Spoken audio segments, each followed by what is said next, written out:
Good morning, fam, and happy Tuesday to you. This is Dr. Tommy Pringle coming to you again with another work week inspirational and encouraging message for today. On last week, we dealt with encouragement in spiritual behavior, ending in the book of Ephesians in chapter 4. This week, we're going to continue on in the book of Ephesians, and we're going to pick up at chapter 5 and verse number 1, where it reads, "Imitate God, therefore, in everything that you do, because you are his dear children."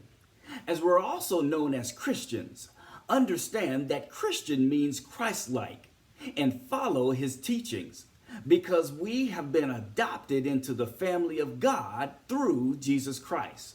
So if we have been adopted into the family of God, we are God's adopted children and therefore should exhibit behavior that is comparable to his only son, Jesus Christ.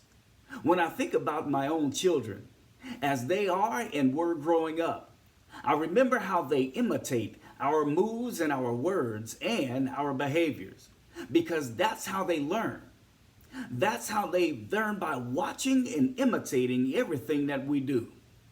They also tested the boundaries at times by acting outside of our character and were punished for it, but that's a different subject on a different day. So from a spiritual standpoint, what better way to understand how to imitate God than to learn from the one who is the only Son of God, Jesus Christ?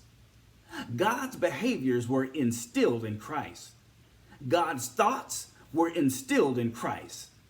God's actions were instilled in Christ.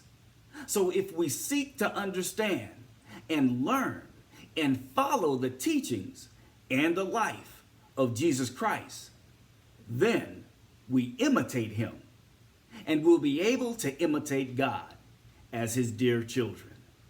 Allow that to resonate in your spirit today as the Lord continues to shape and mold you into the Christian that he called you to be. I love you with the love of the Lord.